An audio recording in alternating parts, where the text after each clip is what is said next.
And good morning, everyone, and welcome to Small Biz Matters, the half-hour program where we work on our business rather than in it. Welcome back to the show. My apologies for not being here last week. It was a pretty crazy week for me. Those of you who know me well would know that we were running the Hornsby North Autumn Fair, and I'd like to say to everyone publicly, I don't do rain. So check out the weather today. On Saturday and Sunday, we had a glorious day. Thank you so much for everyone in our local community for coming and supporting such a fantastic community event, and especially to those small businesses who supported us through prizes and giveaways and vouchers for our chocolate wheel. We raised thousands and thousands of dollars, and we will be announcing that final figure via the P&C Association shortly. So thank you very much to all of our local community members for coming along, especially to those small businesses, because let me say, it is never the multinationals. It is never the big businesses who come along and support us. It is actually the small business in our local community, and that's what makes Hornsby great. So that's what we're all about here today on Small Biz Matters. We are talking all things marketing. Now, you can't get enough marketing information, in my opinion. Oh, listen, my computer's just having conniptions. Don't mind that noise. It's a great sound. You can't have enough marketing information out there. It's as we listen to my computer, we're listening to the Mac sound. So it's constantly around us. And as small businesses, it is something that occupies a lot of our mind. So we need to think a lot about what we can do to market ourselves in new and different ways, and what it means to actually have a successful brand. And today we're going to be talking to Aranka Nolan. So welcome to the show today, Aranka. Hello, and thank you. She is a specialist when it comes to branding and implementing branding strategies, and also an interesting concept we were chatting about a few weeks ago, which is actually auditing your brand, which is really important. So we're going to be covering some topics today as why branding is important for small business, and why branding is important for everyone, in fact, and how you can have a new and innovative ways to brand yourself, and of course why it's important that you don't rush into it. So as with all my guests, Aranka, I'm always fascinated to find out about people's journeys. What is it that led you to start up this branding specialism business of yours called Einstein? What is it that got you started? So 25 years in financial services, you get to understand the DNA of people and what drives them. And I was lucky enough to get high up in art and creativity at school. So I've got the natural ability to see colour and design, and I guess an instinct that understands what works and what doesn't. What I also discovered along the way is I seem to interpret I distill from clients what it is that makes them special, unique, different, outstanding, and often I have to tell them because they're very good and passionate about building the widget, but they don't really understand how that's going to translate to the outside world. Most of the time clients come to me and say, oh, look, I really love this about whatever. And it's like, okay, and tell me about your skill set. And then they talk about the skill set and they talk about their journey. And then you discover exactly what it is through interviewing clients and interviewing suppliers and interviewing people who are around them that sparks the outside world, as opposed to what the person themselves thinks about what's magic about them. We actually discover what's magic from a client's point of view or a prospect's point of view, and then we shape the proposition around that. So we understand the science that is how people interpret information. So, you know, there's the adage that people are kinesthetic, they are visual, or they are auditory, and there are sort of subsets of that. But if you can follow those principles, and if a brand can cover those things off, then you've got a much greater net of people that you're reaching when it comes down to how is it phrased, what does it look like, what are the colours like, how are you standing against the competition, what does the competition even look like. And of course, you know, there'll be people who will understand who the competition is, but they'll understand them through words, or they might sort of see the cars drive past, or, you know, they've seen somebody else rave about the product, but they haven't actually looked into the soul of that experience, and then absolutely able to see what has excited the client about that relationship, what has that particular proposition given to them that makes them loyal forever. Yeah, I love the way that you've drawn on your experience through artistic, but also obviously very analytical skills that you've got there as well. You sort of, excuse me while I unpack you. Please go right ahead.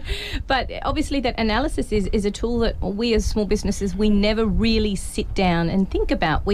I guess we're always thinking about it from the client's perspective, or even just from our own perspective. Who am I trying to sell to? Who are my ideal clients? Not who is looking at me, who is looking inwards. And taking that outside approach, I guess that's what a good brand specialist should do.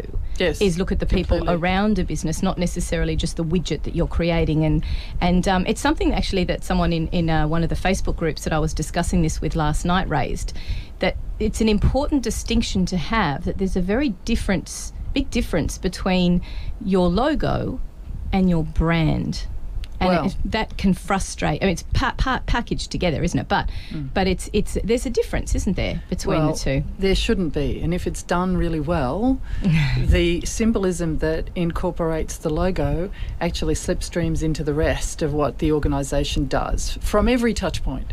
From picking up the phone, from the messages that are left, from the iconology, from the images that are on the website, how the whole story sits together, what the graphic design is. If this is a cohesive brand, and don't forget, all brands are stories.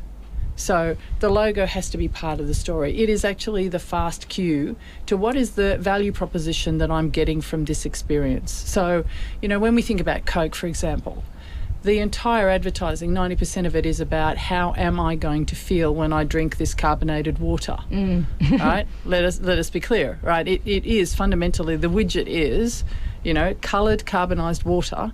Okay, the bottle is magnificently designed, and I mean that's why it's worth billions of dollars as a brand, because when people walk into Woolworths and they pick it up, they are in their head hearing the story that is, my life is going to be that exciting as I've seen on television or that I've experienced at the beachfront. And they're anticipating the experience, completely, aren't they? And wouldn't it be great if we could capture that as small business and a little bit of anticipation just via the visual being noticed and being seen as a brand, and suddenly that takes them to where you want them to feel and be when they experience your product. Yeah, exactly. And I mean, that is, we take people to a place that understands what is the problem you are solving. And when you actually think about it through that lens, you then suddenly go, oh, actually, I do need to be a brand that looks kind and patient and gentle. I'll use this, right? So, or I'm fast-paced. I'm a fast solution. I've got people who are 150 miles an hour. They need urgency. So, does it look, the difference between, say, a logo for a lawyer and an accountant would be quite different from a bike shop, for example. Yeah. In its very simplest terms. Yeah, it's the experience that you're trying to capture in that graphic as well. Yeah. Yeah, that's a good point. So what do you think, in your opinion, is crucial to a good brand? We talked a little bit about that package, and obviously the design, the logo is, by the sounds of it, one element that needs to incorporate it all, but it is just one element. So what other elements are important and crucial for a good brand? Well, one of the things with the logo is that it's the flagship. So, there is a need. One of the things that I make a particular point of is that people need to understand what it stands for, and it does need to tell a story visually. There is a need for the people to understand what their values are and their brand proposition is. And is that sitting down with a giant, great, big, enormous 30-page business plan? The business plan is important because without that you don't have the goals and you can't align to it. So, Okay. If I want to be a multi-million-dollar company and I look like a 2-cent shop, then, this is where going off and just picking a logo randomly out of this because it matches most of the shirts in my wardrobe is a complete fail. Right. So, I've had lots of people go, I bought this, isn't it fantastic? And I look at it and I go, well, tell me what you're doing.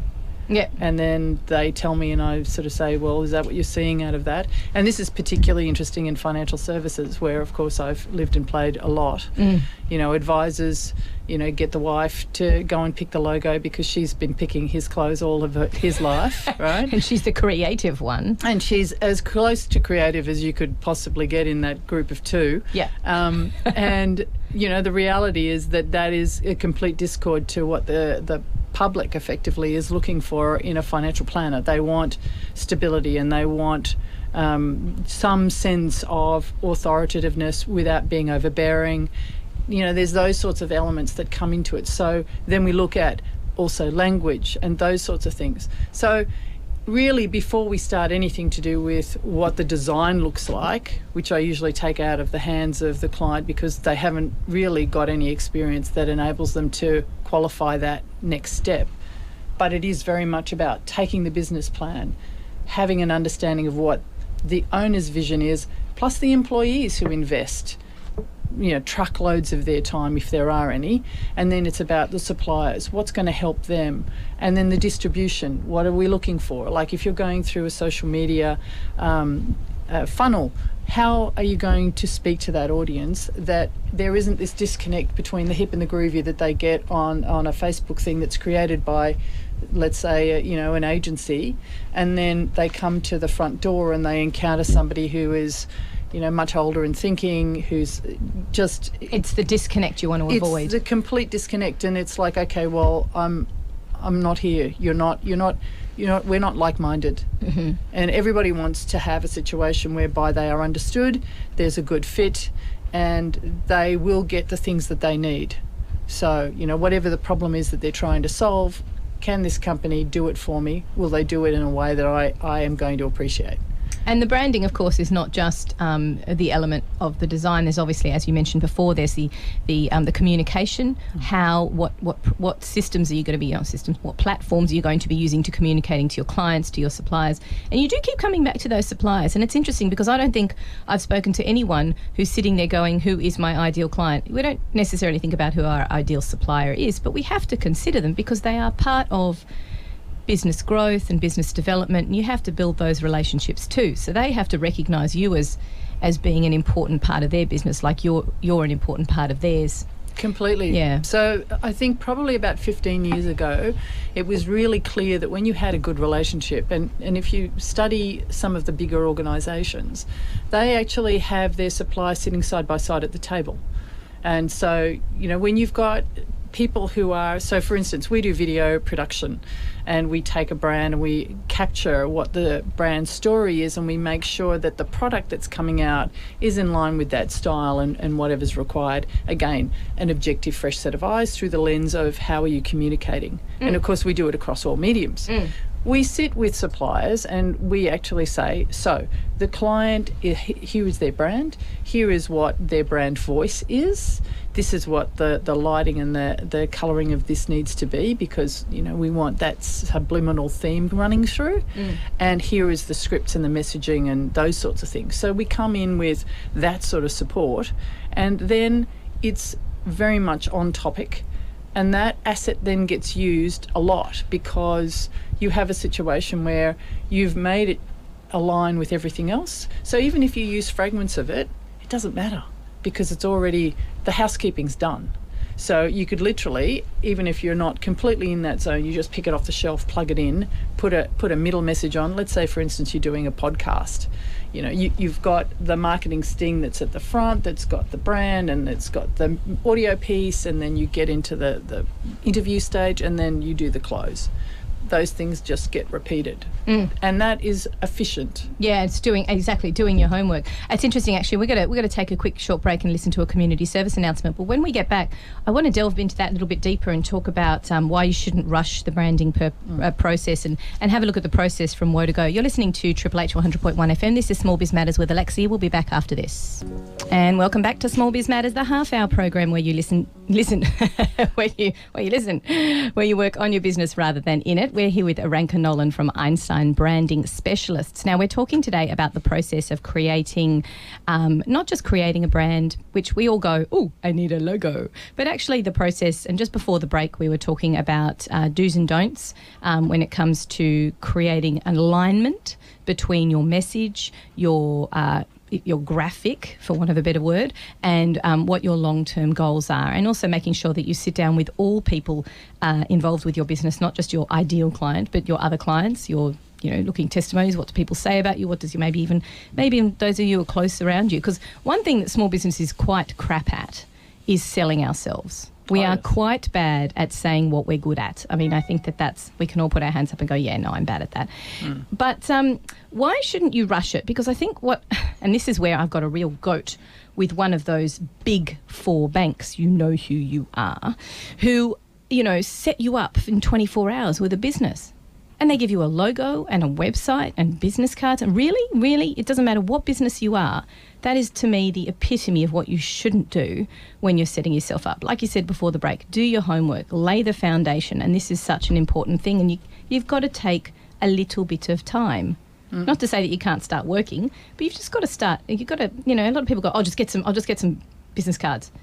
Okay, so the reality is that all the entrepreneurs that come to me and say, I need a logo, I usually ask them questions like this. What are you offering? Who is it for? How will you be remembered? Can people find you easily? How are you different? What is the competition doing? What do they look like? Is there a gap in the market that you're serving? What makes you unique, special, different? And why you? The why you is particularly critical. Why are you better than guy next door who's been established for 5 years? Now, it's not to say that that's not completely possible, but you actually need to distill that down and be prepared to have that conversation. Because all businesses are about a story. Even if it's, I'm at 150 miles an hour, I've got 4.5 minutes left this week and I've got to do this, this and this, even those people want to know that they are going to be buying something that they're not going to have buyer's remorse on, right? So often the other things are, what are your values? Because people want to buy from people who are ethical, who have a conscience about where something's coming from. Particularly the next generation that's coming through. We're all constantly hearing about that, aren't we? About the fact that they are very ethically minded. Yes, and so they should be. I mean, unfortunately, there are way too many examples of that not happening. So, and I think they are also a generation that understands where they lay their time and their money is where there is going to be growth. They are quite empowered. We did not have this. Like you only got word of mouth. Now you've got Google that gives you everything. And, it's just a question of how much time you're going to invest. Don't forget that everybody who is about 45 and below, 60% of those people will make a decision whether they will trade with you based on what they read about you digitally. So before they've picked up the phone, they've decided whether they will trade with you or not. And, so those sorts of moments, how have you positioned yourself for that? And then it's also, other things like what sort of user experience do you want to create? And what's your vision, your mission and your values that you can articulate to the world? Because some of it is obviously confidential. And then there are other bits that must be publishable.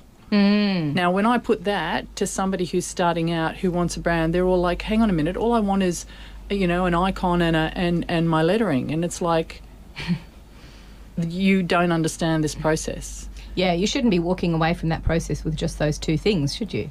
You should be walking away with, pardon me for just being a little bit simplistic, but you've got, yes, logo, yes, the design of your business card, but also maybe some sentences around how you sell yourself on various platforms. So say, for example, you might want to sit down and say, okay, well, let's take Small Biz for an example. I need a paragraph that describes what Small Biz Matters, the radio show, is all about so that I can build my profile around that. And I need to be able to put it on the bottom of an email and to be able to cut and paste that and use it and be consistent about the way that I'm speaking about my brand, because that's something that I find frustrating and a lot of businesses find frustrating. They're not being consistent in the way that they're communicating with people.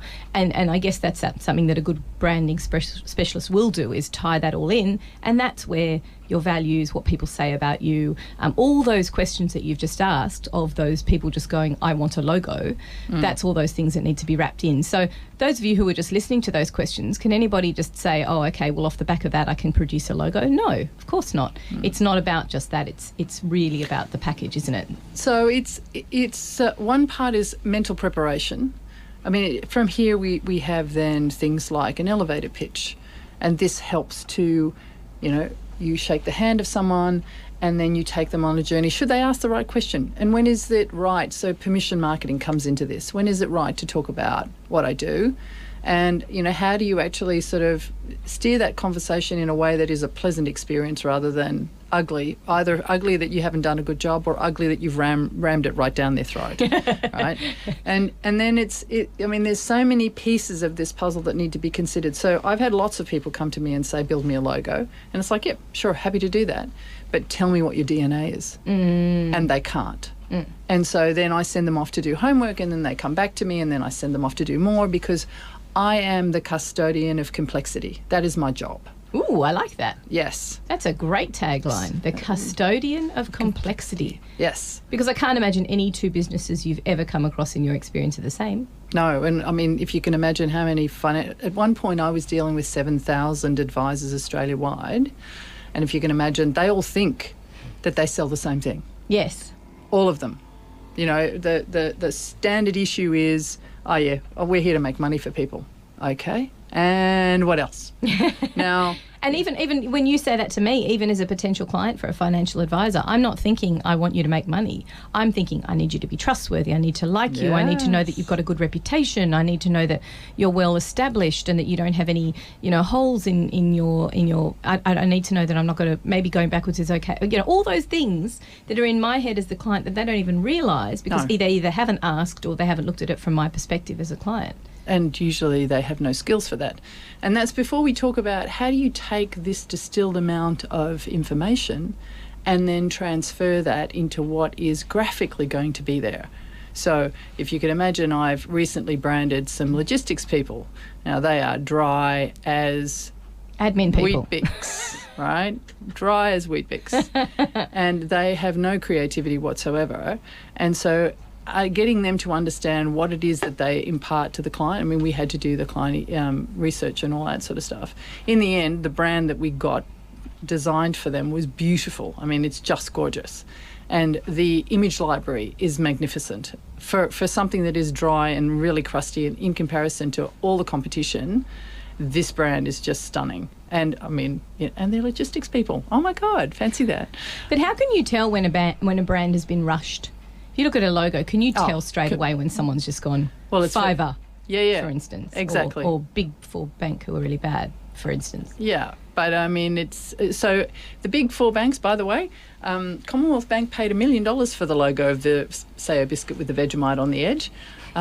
So, they paid serious money for that and they researched it to the hilt. Yeah. Of course, where it falls down is that when you actually go into the hallowed halls of their branch land and if you're lucky enough to get somebody who's a real human being who hasn't been sort of worn down and frustrated, then you've got a good experience. But again, that brand dies when it comes to that moment and that the size of them is too big, which is why it's really cool to work for sort of small to medium enterprise because you actually have a chance for them to be outstanding and stellar and you sell the brand to them and you can see their eyes light up because I give them all the promise in the world. They only have to buy in and start loving it. And most of the brands we build, people get it and they love it. It's the same for everyone who works with small business. It's that aha moment. It's the moment of I'm going to be part of this business's journey. And I think branding specialists like yourself are a really important cog in that wheel. And like you said, laying the foundations. So just moving on to a different tack now, tell me about what is a business blueprint? I kind of hear that phrase bandied around a bit and I don't quite understand what it is. So a brand blueprint, this is what we call it, because when we distill all these pieces, we bring that together and if you can imagine what happens with us is that once we have the DNA of the organisation in various clusters of information, the design team sit together and we work through all of these things and then we start designing. So what can happen is we might sketch up 100 different ideas. It's a brainstorming session on steroids. But part of that process is that we actually take a solid look about not only what the company is today, but very importantly what their aspiration is. So one of the brands that I rebuilt was QBE's brand that you see today. And they do a brand audit on it every 3 years. Oh. Now, Coke does it regularly too, I think, theirs is 3 to 5 year cycles. Checking that it's still valid, checking that it marries in, checking that there's no changes required because competition keeps coming in, and you also need to refresh.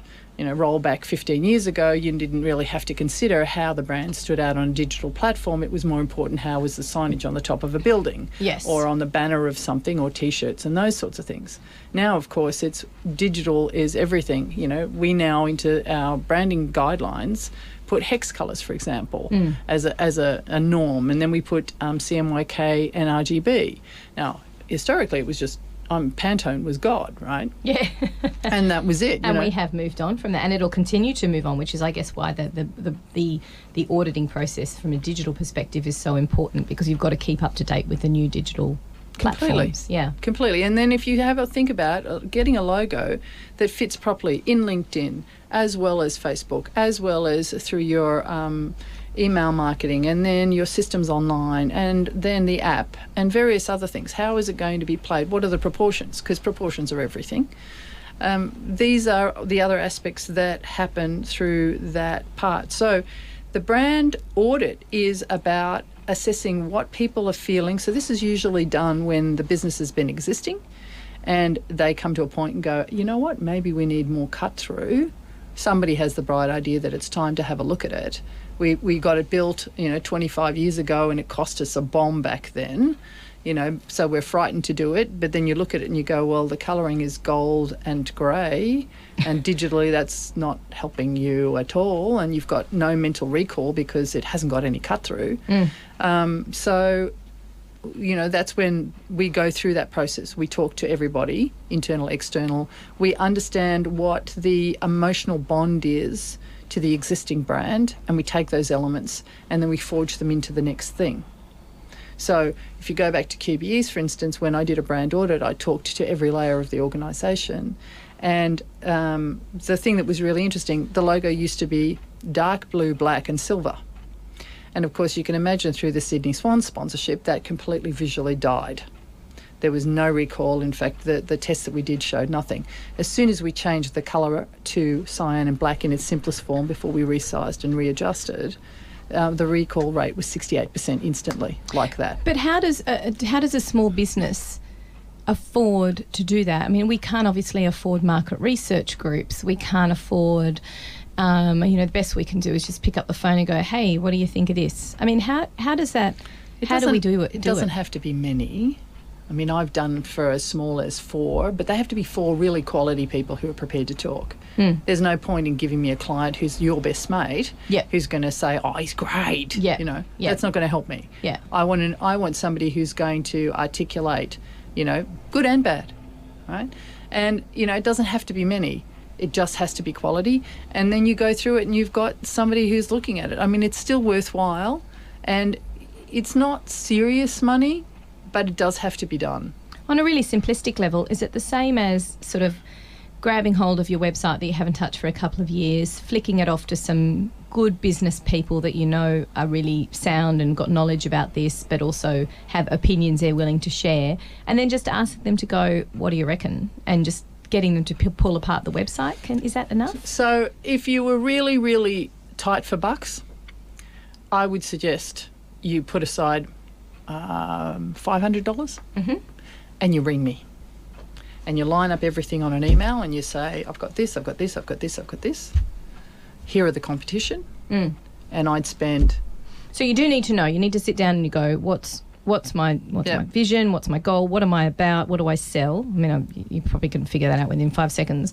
So if you're going to a branding strategist, you need to do your homework and you need to have a few things ready to go, and even to the point of having a couple of people who would be willing to be interviewed as well. Absolutely. So you've got to kind of put, you've got to save a bit of money if you can think ahead and put that package together. What is it that you want to change and develop and update? Yes. How are you speaking to your clients and communicating with them? How are you selling your product? What is your product?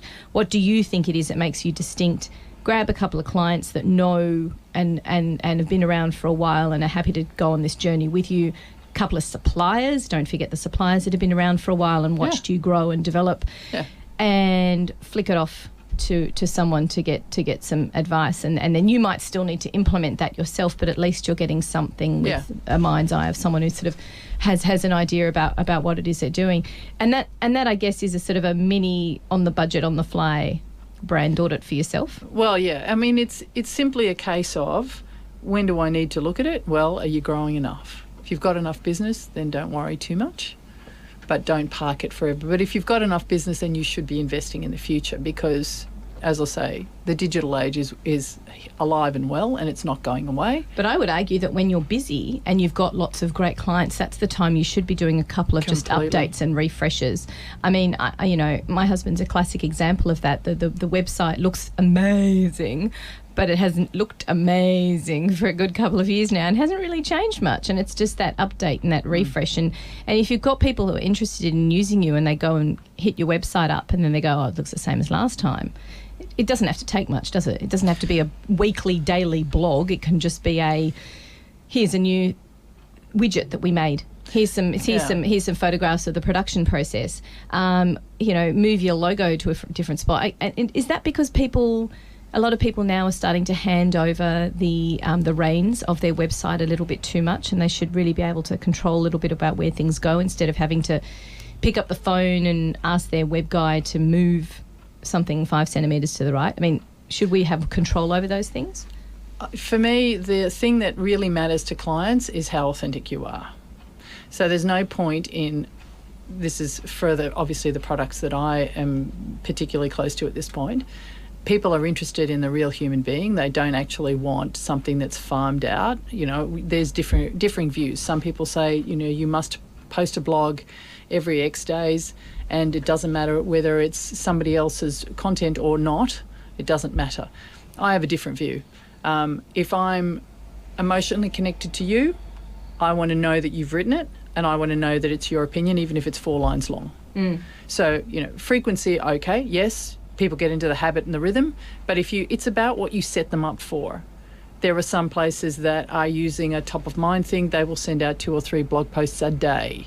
And it's like, I don't know anybody, or certainly none of the circles that I'm in, have enough bandwidth to cop that.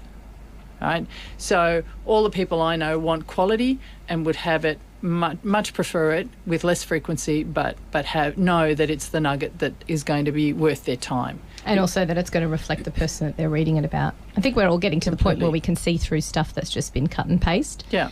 Stuff that's been done through overseas VAs who are just going, you are in the financial services, so I'll find something with the word money in it and I'll copy and paste it onto your website. We're clued into that now. And I think that there's a great misunderstanding about what content is worthy. People are sort of really jaded with just volume. And I don't think that's anything to be proud of. We're going to take a quick break now on Small Biz. Afterwards, we're going to have a look at the Small Biz Matters calendar, check out the weather and traffic. And then we're going to talk to Aranka a little bit more about applying these concepts about brand auditing to all different types of businesses, not necessarily just the creative ones or the ones that you assume are refreshing their brand constantly. This is Small Biz Matters. You are listening to Triple H 100.1 FM. So just before the break, we were talking about branding and your blueprint and when you should look at refreshing or auditing your brand. I do like that expression, because when we think of auditing, we think of finance and we get our head into it and go, I'm going to get audited. And we need to do that with our brand. We need to do it every few years. Like you said, the big boys do it. So we should be doing it as small business. And it's not just a simple process. So if you were listening just before the break, of course, you can check out the podcast. But Aranka gave us a great little checklist of all the things you should consider when you are refreshing and auditing your own brand that you can go away and have a think about as well. So the best time to do it is every three or 4 years, or even just if you're going through a bit of a business change. Or so what happens is it sort of depends on where you are. If you've got enough business and you've obviously got through the blocks and you've established yourself and you've got clients coming in, that's okay. But is it enough? Are you noticing that everybody around you is getting more sophisticated or is looking a little bit more cohesive? And so check out the competition. Keep an eye on what completely. They're doing. I mean, the competition drives all change, often. And then it's about, are you comfortable? So I do this with personal brands of people as well. Are you aligned to what your values are? Are you making sense when it comes down to what you're saying about what you're doing? Do you really understand how you add value? Those sorts of moments have to be obviously understood. But then when it comes down to visually, how are you cutting through?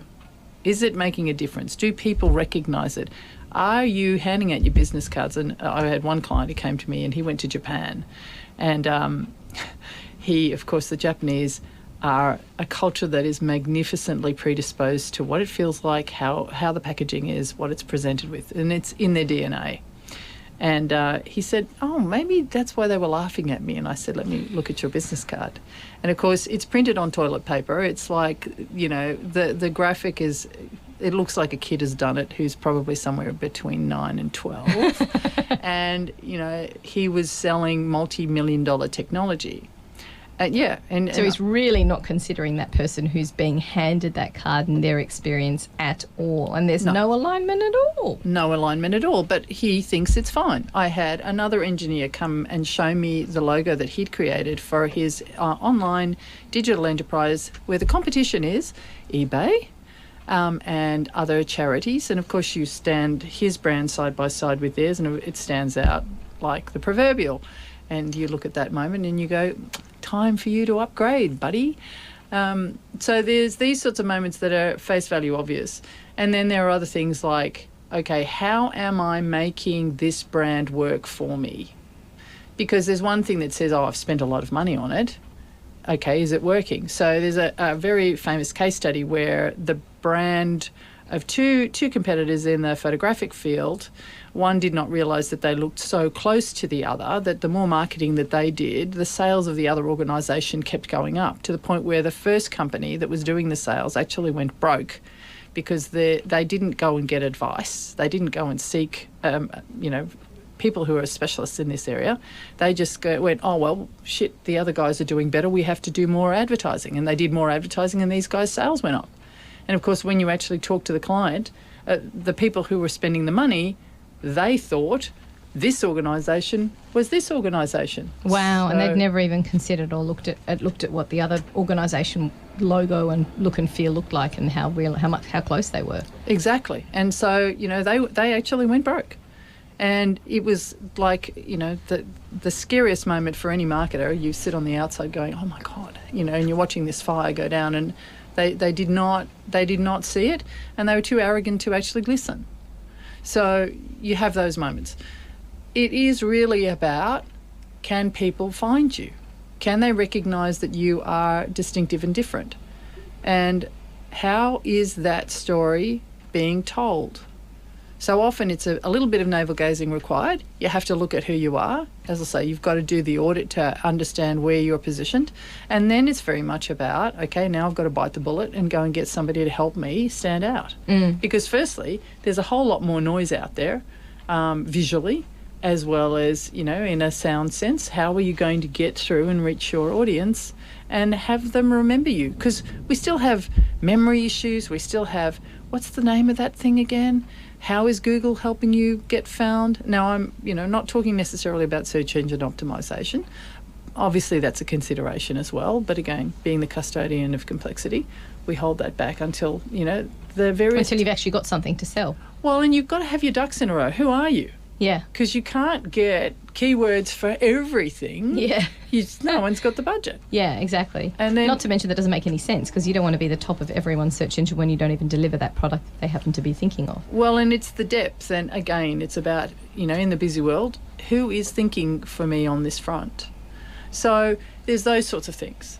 Often it's just, do you look like a 1970s logo? Right? Do you pull out your dad's business card from the 1970s and go, there's a bit of similarity there? Pretty much. Am I using Times New Roman on my business card? Am I using Arial? Yeah. Although Arial's not as bad, is it? Arial is fine. Are you using Comic Sans? Stop now. It's not The Simpsons, everyone. Yeah, well, that's it. Unless you are an animator, in which case it might be okay. And it's kind of quirky. Yeah, that's right. And retro. But if you've got a graphic that's next to it, you might be able to and see if people are emotionally connected to the Times New Roman, God forbid, but let's say, then how do we make the rest of it modernised? And again, it's very much about, how do you make those subtle adjustments? Because sometimes it's subtle, sometimes it needs to be a complete overhaul. And, I've done both of those. And it's very interesting, or in fact a brand extension. So you've got an existing family that's all cohesive, and then you have a side project that needs to look like the family, but be a little bit different. That's exactly what happened to me with Small Biz kind of just getting integrated into the rest of the things. And I think there's another point in time when you want to look at a refresh or an audit, and that's when you realise that you've grown to a point where you're happy with a particular product or an element of your business, and you want to start pushing the other element that interests you more, or that you want to see grow, or you think there's more money available through that avenue, and that's what you want to grow. That's a perfect time as well, isn't it? You want to park, but you don't necessarily want to close down the other side, and then you want to add on another element to it. But you don't want to do that too quickly, do you? You don't want to confuse everyone. Well, this is where you've got to take the story and figure out what the next iteration of it is, and then how do you take the elements of the existing brand and morph them gently. I mean, sometimes a conversion can take 5 years. You do a little bit here, you do a little bit there, but it's usually with a plan.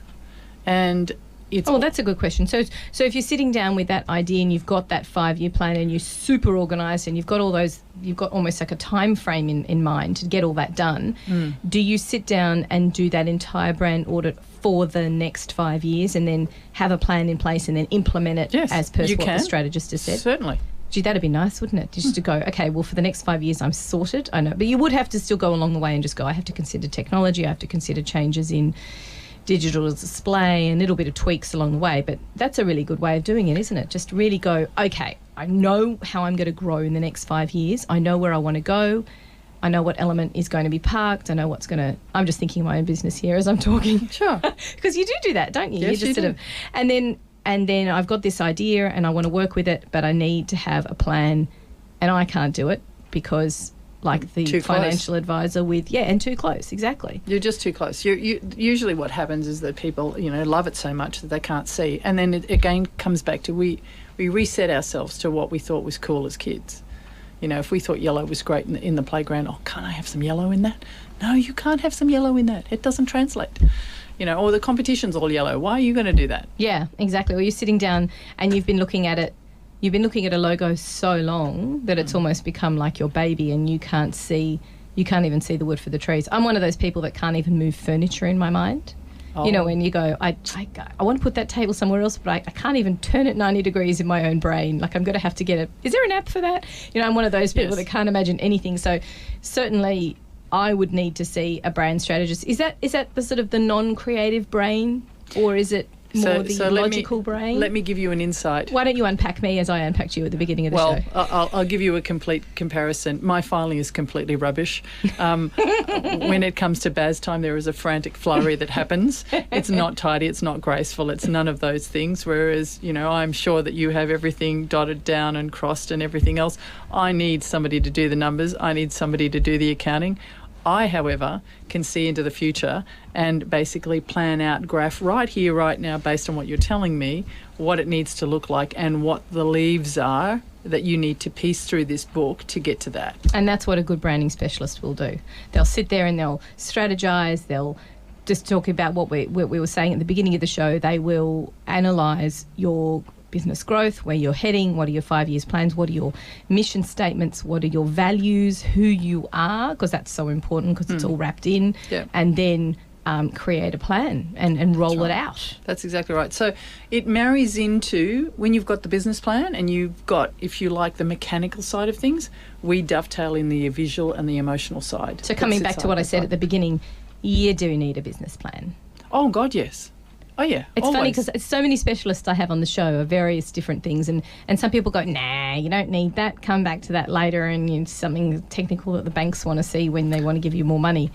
But I guess lots of people want to see it. It's almost like, so you get a business plan once you've basically gone through that embryonic stage where you've realised, when you've gone through that stage of, no, I don't need that, I don't really need to understand, I've got this, and everyone's going to get excited and they're going to buy it.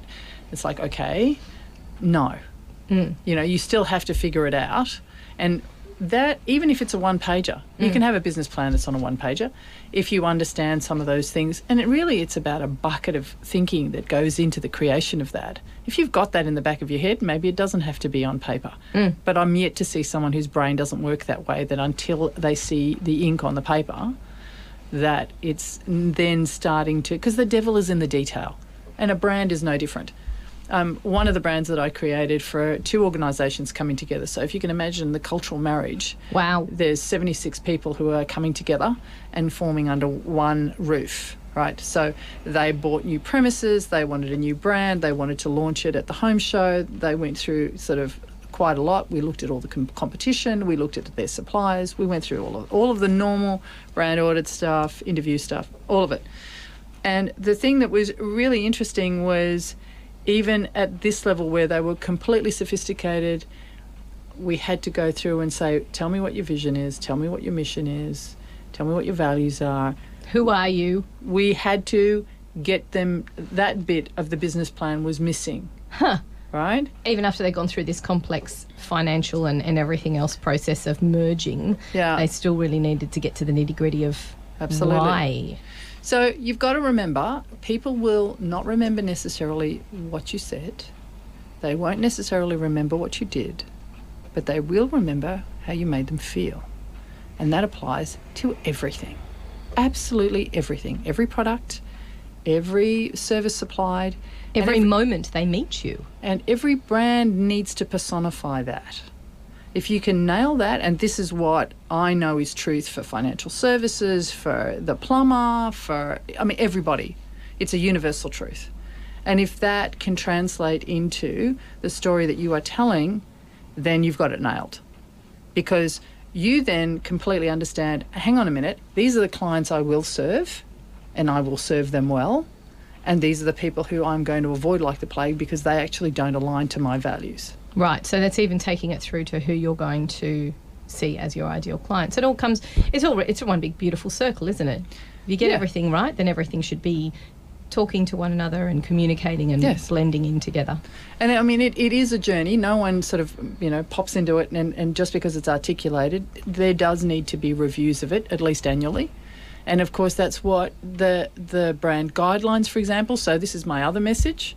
Once you start building a brand, and nearly everybody I have ever built a brand for, I've gone to the end and said, okay, style manual. It's an additional cost. It's a typeset book. It actually is the Bible of your brand. And most people go, nah, I'm not going to spend the money. And invariably, like 9 times out of 10, they come back to me and say, I think I need that book now. And it's like, yes. Yeah. Because it's the written thing you were saying before. You always come back to what it is. It's a guide. It's really got to be a guide. Well, it's effectively the entire Bible of what your visual digital brand story is. You can hand that to any IT geek and they should be able to interpret it and get it close. I've had apps come back from the workshop and it's like, you made a commitment to a brand experience that looked like this. You've given it to the engineers and it's come out the arse end of something. Because they haven't had the style guide to follow. Correct. Yeah, they've only got this crappy visual brief. Well, no, they're relying on people to remember what the fragments are and to try and tell a cohesive story, and it doesn't happen, and it's the most expensive exercise to actually bring it all together and create it in a booklet thereafter. But anyway, that's my other... You have your pen chance, I have mine. Yes, don't forget. Exactly, yeah.